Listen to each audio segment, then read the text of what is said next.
Hi hello friends, എല്ലാവർക്കും നമ്മുടെ സുമി മുഫാസ് ഇൻസ്റ്റിറ്റ്യൂട്ടിലോട്ട് സ്വാഗതം. നമ്മുടെ മഴതോരും മുമ്പേ പരമ്പരയുടെ നമ്മുടെ അലീനയുടെയും മനുശങ്കറിൻ്റെയും പുതിയ വിശേഷങ്ങളിലോട്ട് ഏവർക്കും സ്വാഗതം കേട്ടോ. അപ്പോൾ നാളെ വരാനിരിക്കുന്ന എപ്പിസോഡിലെ കുറച്ച് പ്രൊമോ വിശേഷങ്ങളാണ് ഞാൻ നിങ്ങളുമായിട്ട് പങ്കിടുന്നത്. നമ്മുടെ വീഡിയോസൊക്കെ കേൾക്കാൻ ഇഷ്ടമാണെങ്കിൽ ഒന്ന് ലൈക്ക് ചെയ്യാനും ഹൈപ്പ് ചെയ്യാനും മറന്നു പോകില്ല കേട്ടോ. ഒപ്പം നമ്മുടെ ചാനൽ ആദ്യമായിട്ടാണ് കാണുന്നതെങ്കിൽ ഒന്ന് സബ്സ്ക്രൈബ് ചെയ്തും കൂടെ സപ്പോർട്ട് ചെയ്യുക. അങ്ങനെ നമ്മുടെ ബാലചന്ദ്രൻ അലീനയെ സ്റ്റാൻലിയുടെ അടുത്താക്കിയിട്ട് തിരിച്ചു വരെയാണ്. അപ്പോൾ ഇവിടെ അലീന പോയി എന്നുള്ളൊരു വിവരം അറിഞ്ഞപ്പോൾ തന്നെ നമ്മുടെ വൈജയന്തി മേഡം മനുവിൻ്റെ ഒപ്പം ഇങ്ങനെ എത്തിയല്ലോ, നെടുമ്പുരക്കൽ വീട്ടിലെത്തി. അപ്പോൾ എത്തിയ ശേഷം ചില കണക്ക് കൂട്ടലുകളൊക്കെ ആയിട്ടാണ് നമ്മുടെ വൈജയന്തി മേഡം വന്നേക്കണത്. അതായത് അവൾ എന്തൊക്കെ ഈ വീട്ടിൽ നിന്ന് കൊണ്ടുപോയി എന്നുള്ളതൊക്കെയാണ് വൈജയന്തിയുടെ ഒരു മനസ്സിലെ ചിന്ത. എന്തായാലും ഒന്നും വെറും കൈയോടെ ബാലചന്ദ്രൻ അവൾ അയക്കില്ല എന്നുള്ള കാര്യം ഉറപ്പാണ്. അങ്ങനെ നമ്മുടെ വൈജയന്തി ചെയ്തു, നമ്മുടെ മക്കളുടെ ഒന്നും കണ്ണിപ്പെടാണ്ട് നേരെ ബാലചന്ദ്രൻ്റെ റൂമിലോട്ട് കയറിയാണ്. അവിടെ ബാലചന്ദ്രൻ്റെ ലാപ്ടോപ്പ് ഉണ്ടായിരുന്നു. അതിൽ ഭയങ്കരമായ സെർച്ചിങ് അങ്ങ് തുടങ്ങി കേട്ടോ. അങ്ങനെ ലാപ്ടോപ്പ് സെർച്ച് ചെയ്ത് അവസാനം വൈജയന്തിയുടെ കണ്ണിൽ ആ ഞെട്ടിക്കുന്നൊരു കാഴ്ച കാണേന്. അതായത് 17 ലക്ഷത്തോളം രൂപയുടെ ഗോൾഡ് മാത്രം അലീനയ്ക്ക് എടുത്തേക്കുക. പിന്നെ അപ്പോൾ ഉള്ള ഷോപ്പിംഗ് എല്ലാം കൂടെ ഒരു 10-20 രൂപയ്ക്ക് താഴെ. അപ്പം തീരെ കുറവൊന്നുമില്ല. കണ്ടില്ലേ, അത്യാവശ്യം നല്ലൊരു എമൗണ്ടിൻ്റെ പർച്ചേസിങ് തന്നെ കൊടുത്തേക്കുന്നു ഒരു വേലക്കാരിക്ക്. ഇയാൾക്ക് എന്ത് ബന്ധമാണ് ഈ എവിടെയോ കിടന്ന ഈ എവളുമായിട്ട്, എനിക്കതാണ് മനസ്സിലാവാത്തത് എന്നും പറഞ്ഞ് വൈജയന്തി ഇങ്ങനെ മനസ്സിൽ കൊണ്ട് ഇങ്ങനെ പുറുപുറുക്കണം കേട്ടോ. അപ്പം വേറെ ആരും കാണാനില്ല, രോഹിതോ മനു ഉണ്ട് അവിടെ, ബബിതയോ കൃഷ്ണയോ ആരും കാണാനില്ല കേട്ടോ. അപ്പം വൈജയന്തി ഇതെന്തായാലും ഞാൻ വെറുതെ വിടാൻ ഉദ്ദേശിക്കുന്നില്ല, വരട്ടെ ബാലചന്ദ്രൻ, ഇത്രമാത്രം ലക്ഷങ്ങൾ കൊടുക്കാനുള്ള എന്ത് ബന്ധം ഇങ്ങേർക്കുള്ളതെന്നുള്ളത് എനിക്കറിയണം. ഞാൻ എന്തായാലും ഇത് ചോദിച്ചിട്ട് വേറെ കാര്യമുള്ളൂ. വേണ്ട, ഒന്നിനും പോകണ്ട എന്ന് വിചാരിക്കുമ്പോൾ ഇതെന്ത് ബന്ധമാണ്? ഞാൻ വെറും ഒരു മണ്ണുണ്ണിയല്ല. എനിക്ക് ഇച്ചിരി വിളിവും ബോധമൊക്കെ ഉണ്ട്. ഇവരെയൊക്കെ ഈ ഉള്ള കളികളൊന്നും കണ്ടുകൊണ്ടിരിക്കാൻ ഞാൻ പൊട്ടിയൊന്നുമല്ല. ഇതെന്തായാലും ഞാനൊരു വിഷയമാക്കുക തന്നെ ചെയ്യും എന്നൊക്കെ പറഞ്ഞ് വൈജയന്തി ഭയങ്കര കണക്കൂട്ടലൊക്കെ കൂട്ടുണ്ട് മനസ്സിൽ. അപ്പോൾ ആ സമയത്ത് നമ്മുടെ മനുവും രോഹിത്തും കൂടെ സംസാരിച്ച് ഇങ്ങനെ വരുമ്പോൾ രോഹിത്ത് നോക്കുമ്പം അച്ഛൻ്റെ റൂം അടച്ചിട്ടിരുന്നത് അത് തുറന്ന് കിടക്കുക. ഇതാരാ റൂം തുറന്നിട്ടേക്കണെന്ന് പറഞ്ഞ് രോഹിത്ത് ആ റൂമൊന്ന് ജസ്റ്റ് ക്ലോസ് ചെയ്യാനായിട്ട് ചെന്നപ്പോഴത്തേക്കാണ് അതിൻ്റെ അകത്ത് വൈജയന്തി ഇരുന്ന് ലാപ്ടോപ്പിൽ എന്തൊക്കെയോ ചെയ്യണം. അപ്പം രോഹിത്ത് ചോദിച്ചു, അല്ല അമ്മ ഇതിനകത്ത് എന്താ ചെയ്യുക? അച്ഛൻ്റെ റൂമിൽ അച്ഛൻ്റെ ലാപ്ടോപ്പൊക്കെ എന്തിനാ അമ്മ എടുത്ത് നോക്കണേന്ന് ചോദിച്ചു. നീ ഒന്ന് പോടാ, എനിക്ക് പല കാര്യങ്ങൾ അറിയാനുണ്ട്. ഇപ്പം ഇത് നോക്കിയതുകൊണ്ടേ പല കള്ളത്തരങ്ങളും ഞാൻ കണ്ടുപിടിച്ചു എന്ന് പറയണേ. എന്ത് കള്ളത്തരോ അമ്മ കണ്ടുപിടിച്ചത്? ഒരാളുടെ അനുവാദം കൂടാണ്ട് ഒരാളുടെ ലാപ്ടോപ്പ് നോക്കുന്നതൊക്കെ നല്ല കാര്യമെന്നാണ് അമ്മ പറയണത്. എടാ, ഇതെൻ്റെ ഭർത്താവിൻ്റെ ലാപ്ടോപ്പാണ്, വല്ലവരേ അല്ല എന്നൊക്കെ പറഞ്ഞിട്ട് വൈജയന്തി പറഞ്ഞു, നീ ഇങ്ങ് വന്നേ, അവരെയും കൂടെ വിളിക്ക്, നിൻ്റെ അനിയത്തിമാർ രണ്ടുപേരെയും കൂടെ. അപ്പം മനുശങ്കറും ഉണ്ട് കേട്ടോ. മനു ഒന്നും മിണ്ടുന്നില്ല. അങ്ങനെ ഈ ലാപ്ടോപ്പ് എടുത്തുകൊണ്ട് നമ്മുടെ വൈജയന്തി താഴെ വരെയാണ്. അപ്പോഴേക്കും കൃഷ്ണമോളും ബബിതയും ഒക്കെ അടുത്ത് വന്നു കേട്ടോ. അപ്പോൾ വന്ന സമയത്ത് വൈജയന്തി പറയണം, കണ്ടില്ലേ, എവിടെയോ ഏതോ ഒരു പിഴച്ചവക്കുണ്ടായ ഒരു മോള് ഇവിടെ വന്നു, ഇവിടെ വേലക്കാരിയായിട്ട് വന്നിട്ട് അവളെ പറഞ്ഞയക്കുന്ന സമയത്ത് അവൾക്ക് മുടക്കിയിരിക്കണം, നിങ്ങളുടെ അച്ഛൻ മുടക്കിയിരിക്കുന്ന പൈസ എത്രയാണെന്ന് അറിയണോ? ദേ കാണ്, 10-17 ലക്ഷത്തിന് മേലെ സ്വർണം മേടിച്ചിരിക്കുന്നു. ഇതിന് പുറമെ 10-20,000 രൂപയുടെ തുണി മണി വേണ്ടുന്ന സാധനങ്ങൾ. ഇയാൾ എന്ത് ബന്ധമാണ് എവളുമായിട്ട് എനിക്കറിയണം എന്നൊക്കെ പറയണേ. ഇത് കേൾക്കുമ്പം മനുവിന് അങ്ങോട്ട് ദേഷ്യം വരാം. അപ്പോഴേക്കും ബബിത പറഞ്ഞു, ഇതാണോ അമ്മ വലിയ സംഭവം പോലെ കൊണ്ടുവന്നേ? അതെ, അലീന ചേച്ചീനെ ഒരുക്കി വിട്ടതൊക്കെ ഞാനും കൃഷ്ണമോളും കൂടെ. അത് മാത്രമല്ല, ഇതിപ്പോൾ തൽക്കാലം ഇടാൻ വേണ്ടിയിട്ടുള്ള കുറച്ച് ഗോൾഡ് അച്ഛൻ മേടിച്ചു കൊടുത്തല്ലേ. അപ്പോഴേക്കും വൈജയന്തി ബബിത ഇങ്ങനെ തുറച്ചു നോക്കണം. അപ്പോഴേക്കും ബബിത പറഞ്ഞു, അതെ, ഇനി കല്യാണം ആകുമ്പോൾ പൊന്നു കൊണ്ട് മൂടുവെന്ന അലീന ചേച്ചീനെ അച്ഛൻ പറഞ്ഞേക്കണത്. പൊന്ന് എടി, ഇതൊക്കെ നിനക്കൊക്കെ അനുഭവിക്കാനുള്ളതാ, അല്ലാണ്ട് വല്ലടവും കിടക്കണ പിഴച്ചവക്ക് കൊടുക്കാനുള്ളതല്ല എന്നൊക്കെ പറയണേ. അപ്പം മനുവും കൃഷ്ണമോളുടെയൊക്കെ മനസ്സിൽ അമ്മ എന്ത് മോശമായിട്ടാണ് പറയണത്. സ്വന്തം പ്രസവിച്ച മകളെയാണ് ഇത്രയും അഴുക്ക ഭാഷ ഉപയോഗിച്ച് അമ്മ സംസാരിക്കുന്നത്. കൃഷ്ണമോൾക്ക് എന്തോ പോലെ ഒരു ദേഷ്യവും വെറുപ്പും തോന്നുകയാണ് വൈജയരുടെ അടുത്ത്. പക്ഷെ ഇതൊക്കെ കേട്ട് നിന്നപ്പം മനു പറഞ്ഞു, ആൻറ്റി ഒരു കാര്യം ചെയ്യുക, എന്തായാലും അങ്കിൾ വരുമല്ലോ, അങ്കിൾ വരുമ്പം ആൻറ്റി തന്നെ കയ്യോടെ ചൂടോടെ ഇതങ്ങോട്ട് ചോദിച്ചു കൊടുക്കുമെന്ന് പറയാം. ഞാൻ ചോദിക്കും, നീ എന്നെ കളിയാക്കിയൊന്നും വേണ്ടടാ മനു, ഇത് ഞാൻ ചോദിക്കും. ഇതേ ഞാനും എൻ്റെ മക്കളും അനുഭവിക്കേണ്ട സ്വത്താ, എവിടെയോ കിടക്കുന്നവർക്ക് കൊടുക്കാനുള്ളതല്ല, ഞാൻ അത് ഉദ്ദേശിച്ചിട്ടുമില്ല.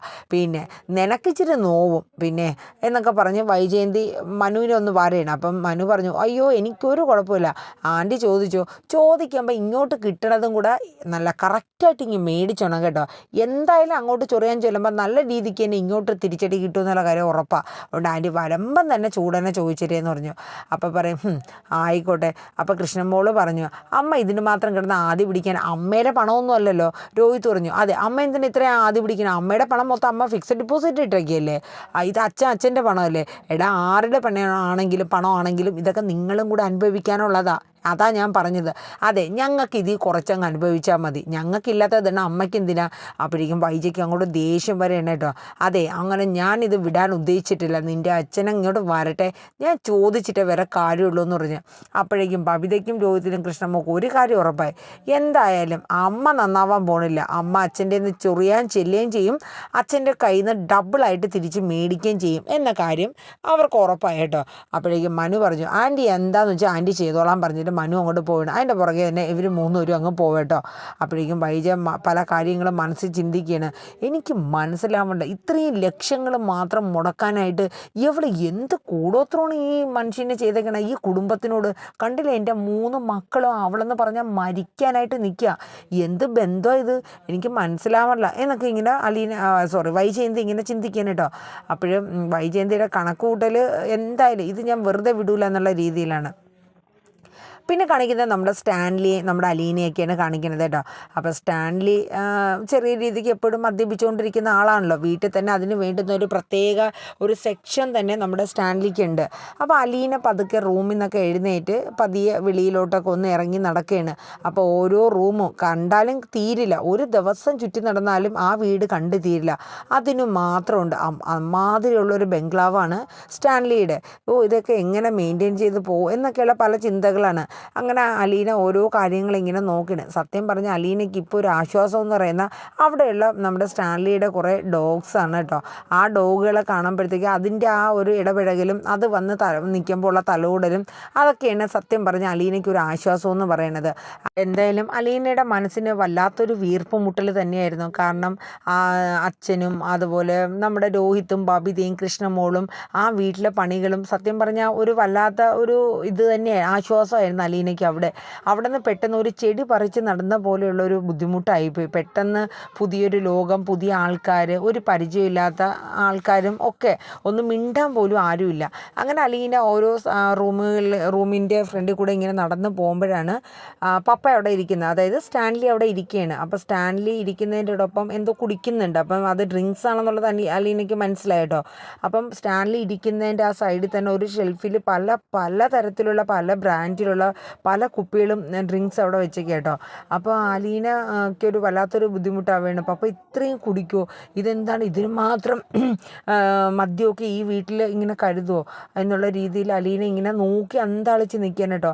അപ്പോഴാണ് സ്റ്റാൻലി ജസ്റ്റ് തിരിഞ്ഞ് നോക്കുമ്പോൾ അലീന അവിടെ നിന്ന് നോക്കുകയാണ്. സ്റ്റാൻലിക്ക് എന്തോ ഒരു ബുദ്ധിമുട്ട് പോലെ, കാരണം ഇങ്ങനെ കുടിക്കുന്നതൊക്കെ ചിലപ്പോൾ അവൾ കണ്ടിട്ടുണ്ടാവില്ല, അവൾക്ക് അതൊരു ബുദ്ധിമുട്ടായിരിക്കും എന്നുള്ള രീതിയിൽ സ്റ്റാൻലി ഇങ്ങനെ നോക്കുന്നുണ്ട്.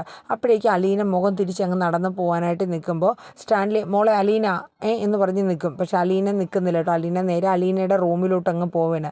അപ്പോഴേക്കും സ്റ്റാൻലി ആ കുടിച്ചുകൊണ്ടിരുന്ന ഗ്ലാസ്സൊക്കെ അവിടെ വെച്ചിട്ട് ജസ്റ്റ് ലൈറ്റായിട്ടൊന്ന് കുടിക്കണു, അത്രയേ ഉള്ളൂ കേട്ടോ. എപ്പോഴാണെങ്കിലും ഇങ്ങനെ ഇടയ്ക്ക് ഇങ്ങനെ കുടിക്കൽ ഒരു ശീലമുള്ള ഒരു പട്ടാളക്കാരനും കൂടെ ആണല്ലോ, അങ്ങനെ ആ ഒരു ശീലമാണ് സ്റ്റാൻലിക്ക്. അങ്ങനെ സ്റ്റാൻലി നേരെ അലീനയുടെ റൂമിലോട്ട് വരികയാണ്. അപ്പോഴേക്കും അലീന അവിടെ തന്നെ നിൽക്കുകയാണ്. മോളെന്താ വിളിച്ചിട്ട് നിൽക്കാത്ത? ഒന്നുമില്ല എന്ന് പറഞ്ഞു.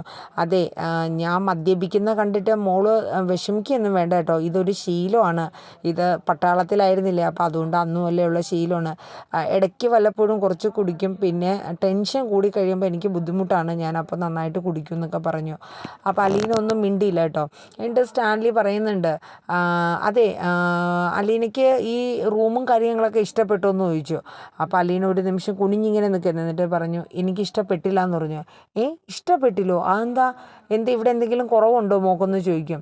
അതെ, ഞാൻ ഇങ്ങനെയൊന്നും ഇത്രയും വലിയ റൂമിലോ ഇത്രയും വലിയ വീട്ടിലൊന്നും ഞാൻ അങ്ങനെ കഴിഞ്ഞിട്ടില്ല. എനിക്ക് ഇങ്ങനെ ഒരു റൂമിൽ തന്നെ ചടഞ്ഞിരിക്കലൊന്നും എനിക്ക് പറ്റില്ല എന്നൊക്കെ ഇങ്ങനെ പറയാൻ കേട്ടോ. അപ്പം സ്റ്റാൻലി പറഞ്ഞു, അതെ അതൊക്കെ അന്ന് ശീലിച്ച ശീലങ്ങൾ, ഇനി മുതൽ നീ സ്റ്റാൻലിയുടെ മകളാണ്. അപ്പോൾ അതിൻ്റേതായ ഒരു പ്രൗഢിയും കാര്യങ്ങളൊക്കെ നിനക്ക് വേണം. നീ നല്ല രീതിയിൽ എല്ലാ സുഖ സൗകര്യങ്ങളോടും കൂടെ തന്നെ നീ കഴിയണം. ഇത്രയും നാളും അങ്ങനെ അല്ലായിരുന്നു, ഇനി മുതൽ ഇങ്ങനെയാണെന്നൊക്കെ പറയണം കേട്ടോ സ്റ്റാൻലി. അപ്പോഴേക്കും അലീന പറഞ്ഞു, ഞാൻ വളർന്നത് ഒരു ഓർഫനേജിലാണ്. എന്നെ ബ്രിജിതാമ്മ ഒരമ്മയാണ് എന്നെ വളർത്തിയത്. അപ്പോൾ ഞങ്ങൾക്ക് അന്നത്തെ സാഹചര്യത്തിന് ഉടുക്കാനും തിന്നാനും പോലും ഇല്ലാണ്ട് ഒരുപാട് കഷ്ടപ്പെട്ടിട്ടുണ്ട്. ഒന്ന് അന്തി ഉറങ്ങാൻ ഒരു പായും ഒരു തലങ്ങണയും ഒരു മൂലയിൽ എവിടെയെങ്കിലും ഒന്ന് വിരിച്ച് കിടക്കും. ആ ഒരു ശീലത്തിൽ ശീലിച്ച് എനിക്ക് പെട്ടെന്ന് ഇതൊന്നും എനിക്ക് അങ്ങോട്ട് ഉൾക്കൊള്ളാൻ പറ്റില്ല എന്ന് പറയാം. അപ്പോൾ അതൊക്കെ സ്റ്റാൻലി പറഞ്ഞു, അതൊക്കെ മോള് പതിയെ ശീലിച്ചോളും എന്നിങ്ങനെ പറയണേ. അതെ, നീ ഇനി എന്താവശ്യം ഉണ്ടെങ്കിലും മോള് ആൻ്റപ്പനെയോ പൗലോസിനെയോ ബൈജുവിനെയോ ഒക്കെ വിളിച്ചാൽ മതി, അവരെന്താണെങ്കിലും സഹായിച്ചു തന്നോളൂ എന്ന് പറഞ്ഞു. അതെ, നീ അവരെ ചേട്ടാന്നും ഒന്നൊന്നും വിളിക്കാൻ നിൽക്കേണ്ട, പേരെടുത്ത് വിളിച്ചാൽ മതി എന്ന് പറയാം. അപ്പോൾ അലീന സ്റ്റാൻലിയുടെ മുഖത്തോട്ട് നോക്കാം, പേരെടുത്ത് വിളിക്കാനോ, അതെന്തേ? അപ്പോൾ പറഞ്ഞു, അതെ നീ എൻ്റെ മോളല്ലേ, അപ്പോൾ അവരൊക്കെ ഒരു സ്റ്റാഫാണ്, അതായത് പണിക്കാരായിട്ട് വീട്ടിൽ നിൽക്കുന്നവരാ, അവരെയൊന്നും നീ റെസ്പെക്റ്റ് മീൻസ് അങ്ങനെയല്ല, ചേട്ടാന്നൊന്നും വിളിക്കേണ്ട കാര്യമൊന്നും ഇല്ലയെന്ന്, നമ്മുടേതായ ഒരു പ്രൗഢിയോടുകൂടെ തന്നെ നമ്മൾ ഈ വീട്ടിൽ നിൽക്കണം എന്നൊക്കെ പറഞ്ഞ് മനസ്സിലാക്കി കൊടുക്കണം. അപ്പോൾ അലീന പറഞ്ഞു, എൻ്റെ ബ്രിജിതാമ്മ എന്നെ പഠിപ്പിച്ചിരിക്കുന്ന മുതിർന്നവരെ ബഹുമാനിക്കാനാണ്, മറ്റുള്ളവരെ നമ്മൾ റെസ്പെക്റ്റ് ചെയ്യണം എന്നുള്ളതാണ് പഠിപ്പിച്ചിരിക്കണം. ആ ശീലത്തിനൊന്നും എനിക്കൊരു മാറ്റവും ഇല്ല എന്നുള്ളത് പറയണം കേട്ടോ. അപ്പോൾ സ്റ്റാൻലി ഓർക്കുകയാണ്, ഞാൻ എന്ത് പറഞ്ഞാലും അതിൻ്റേതായ ഒരു മറുപടി അവൾ തരുന്നുണ്ട്. കാര്യം വേറൊന്നുമല്ല, സത്യം അവൾക്ക് ഇവിടെ നിൽക്കാൻ അത്ര ഒരു പൊരുത്തമില്ലായ്മ ഉണ്ട്. അത് സ്റ്റാൻലിക്ക് നന്നായിട്ട് മനസ്സിലാവുന്നുണ്ട് കേട്ടോ. കാരണം പെട്ടെന്ന് ആ വീട്ടിൽ നിന്നൊക്കെ മാറി വന്നതിൻ്റെ ഒരു ബുദ്ധിമുട്ടും കാര്യങ്ങളും അലീനയെ നന്നായിട്ട് ബാധിച്ചിട്ടുണ്ട്. പിന്നെ അത് മാത്രമല്ല, ഇത്രയും നാളും ഒരച്ഛൻ എന്ന രീതിയിൽ ചിലപ്പോൾ ഞാൻ അവളെ അംഗീകരിക്കാതെയും നോക്കാതെയൊക്കെ ഇരുന്നതിൻ്റെ ഒരു ഇതായിരിക്കും. അപ്പോൾ സ്റ്റാൻലി അലീനയോട് പറയുന്നുണ്ട്, മോളെ നീ ഒരു ഓർഫനേജിൽ 10-22 വർഷത്തോളം വളർന്നു, ആരും ഇല്ലാണ്ട് ഒരു അനാഥയെ പോലെ വളർന്നു. സത്യത്തിൽ അച്ഛൻ അറിയില്ലായിരുന്നു അച്ഛനൊരു മകൾ ജനിച്ചിരുന്നു എന്നുള്ളത് പോലും അച്ഛൻ അറിയില്ലായിരുന്നു എന്നൊക്കെ ഇങ്ങനെ ഇമോഷണലി നമ്മുടെ സ്റ്റാൻലി പറയുന്ന ഒരു സീനൊക്കെ വരുന്നുണ്ട് കേട്ടോ.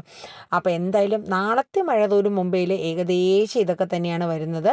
അതോടൊപ്പം തന്നെ ഇനിയിപ്പോൾ നമ്മുടെ വൈജയന്തി നമ്മുടെ ബാലചന്ദ്രൻ വരുമ്പോൾ ഏത് രീതിയിലാണ് ഇനി ബാലചന്ദ്രനെ അറ്റാക്ക് ചെയ്യാനായിട്ട് നിൽക്കുന്നതെന്ന് കാണാം.